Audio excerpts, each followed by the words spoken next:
WWE সম্পর্কে Tony খান কি বললো, এছাড়াও রয়েছে জন সিনা কি ব্রন ব্রেকারকে চ্যালেঞ্জ করতে চলেছে। সো গাইজ আজকের ভিডিও অনেক ইন্টারেস্টিং হতে চলেছে। যারা যারা চ্যানেলে নতুন আছেন অবশ্যই চ্যানেলটাকে সাবস্ক্রাইব করবেন। ধন্যবাদ। ফার্স্টে কথা বলবো আমেরিকান নাইটমেয়ার কোডি রোডসকে নিয়ে। গাইজ গতকালের যে ফ্রাইডে নাইট স্ন্যাকডাউনটি ছিল সেটা কিন্তু আর বাকি সপ্তাহের যে স্ন্যাকডাউন গুলো ছিল তার থেকে অনেক ডিউরেশন ছোট ছিল। এর কারণে যখন টিভিতে স্ন্যাকডাউন অফ এয়ারে চলে যায় তখনই কিন্তু লাইভ ইভেন্টে কিছু ম্যাচ হয়। এর মধ্যে একটি হলো Cody Rhodes versus Carmelo Hayes W W undisputed championship match. Guys এটা শুনতে কিন্তু একটু ফানি লাগছে, তারপরও এই ম্যাচটাতে কে জিতেছে সেটা হয়তো আর বলে দিতে হবে না। এইসব লাইভ ইভেন্ট করারও কিন্তু কারণ আছে, কারণ যারা এত টাকাতে টিকিট কেটে খেলা দেখতে এসেছে তাদের তো আর আমরা যারা টিভিতে দেখছি যাতা দেখিয়ে বিদায় করে দিব তা হবে না। সো দর্শকদের আকৃষ্ট করার জন্য এইসব ম্যাচগুলো করানো হয়। এবং কি একটা ফানি বিষয় হলো এই লাইভ ইভেন্টেই কিন্তু জে উসো এবং ড্রু ম্যাকইন্টায়ারের একটা 1-on-1 ম্যাচ করানো হয়। আর তার থেকেও ফানি বিষয় হলো ড্রু ম্যাকইন্টায়ার কিন্তু জে উসোকে একটা জিটিএসও হিট করে, যেটা থেকেই বোঝা যায় ড্রু ম্যাকইন্টায়ার তার ক্যারেক্টারকে সবসময় জীবিত রাখতে চায়। এর জন্য কিন্তু ড্রু ম্যাকইন্টায়ার এবং সিএম পাঙ্ককে একটা ধন্যবাদ দিতেই হয়, কারণ টানা 1 বছরের কাছাকাছি হয়ে গেল তাদের স্টোরি লাইন চলছে।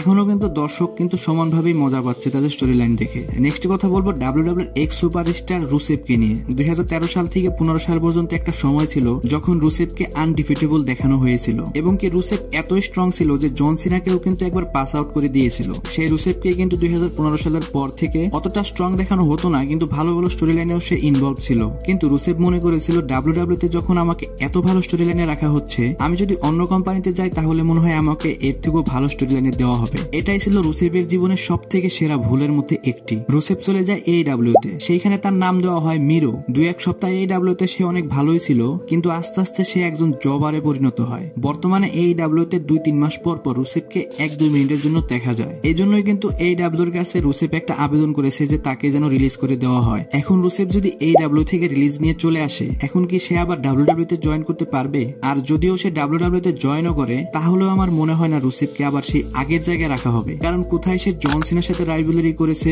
দ্য রকের সাথে সেগমেন্ট করেছে, দ্য ববি লাস্টের সাথে তার ফিউড চলছিল, আর তার রেখে সে চলে গিয়েছিল AEW-তে। সো গাইজ আমার মনে হয় না রুসেফের ক্যারিয়ার কখনো আর আগের মতো চলবে। আপনার কি পার্সোনাল মতামত অবশ্যই কমেন্ট করে জানাতে ভুলবেন না। অবশেষে ডাব্লিউডাব্লিউর ইন্টারকন্টিনেন্টাল চ্যাম্পিয়ন ব্রন ব্রেকারের স্বপ্ন কিন্তু পূরণ হয়ে গেল। এখন আমি কেন এই কথাটি বলছি এই পিকচারটি দেখলেই বুঝতে পারবেন। গাইজ ব্রন ব্রেকার কিন্তু সবসময় বলেছে সে পার্সোনাল লাইফেও গোল্ডবার্গকে ফলো করে। অবশেষে কিন্তু ব্রন ব্রেকার গোল্ডবার্গের দেখা পেয়ে গেল। আমার মনে হয় না এটা তাদের প্রথমবার দেখা, তারপরও একটা ছবি ইন্টারনেটে ভাইরাল হয়ে গেছে, এজন্য আপনাদের দেখালাম। এইটা আমেরিকান একটা ফুটবল স্টেডিয়াম, যেখানে কিন্তু গোল্ডবার্গ সবসময় অ্যাক্টিভ থাকে। কারণ হচ্ছে গোল্ডবার্গ কিন্তু একজন রেসলার হওয়ার পাশাপাশি একজন NFL প্লেয়ারও। এখন যদি গোল্ডবার্গ এবং ব্রন ব্রেকারের একটা ম্যাচ হয় তাহলে কেমন হবে অবশ্যই কমেন্ট করে জানান। ব্রন ব্রেকারের কথাই যখন বলছি, আরেকটি তথ্য আছে ব্রন ব্রেকার সম্পর্কে। গাইজ জন সিনা তার ক্যারিয়ারের সমস্ত টাইটেল জিতলেও জন সিনা কিন্তু কোনোদিন ইন্টারকন্টিনেন্টাল চ্যাম্পিয়নশিপ জিতেনি। এই বেলটা কিন্তু এখন ব্রন ব্রেকারের কাছে রয়েছে। রিউমার অনুযায়ী জন সিনার যে ফেয়ারওয়েল ট্যুরটা হবে সেইখানে তার প্রথম ম্যাচ হওয়ার সম্ভাবনা সব থেকে বেশি ব্রন ব্রেকারের সাথে।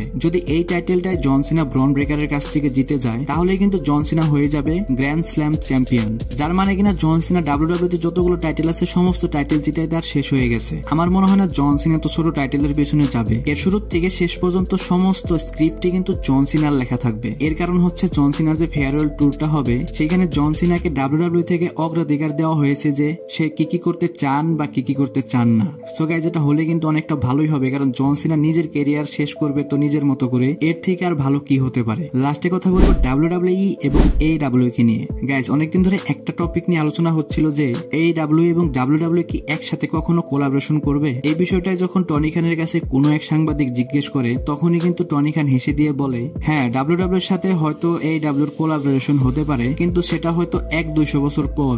একবার চিন্তা করে দেখুন, এত বড় একজন কোম্পানির মালিক, তার মুখে এরকম উদ্ভট টাইপের কথা। সো গাইজ এটা হওয়ার কোনো প্রয়োজনই নেই, কারণ যার যার জায়গায় সে অনেক ভালোই চলছে। সো গাইজ আজকের ভিডিও এই পর্যন্তই। রেসলিং সম্পর্কে সমস্ত নিউজ এবং আপডেট জানার জন্য আমার চ্যানেলের পাশেই থাকবেন। ধন্যবাদ।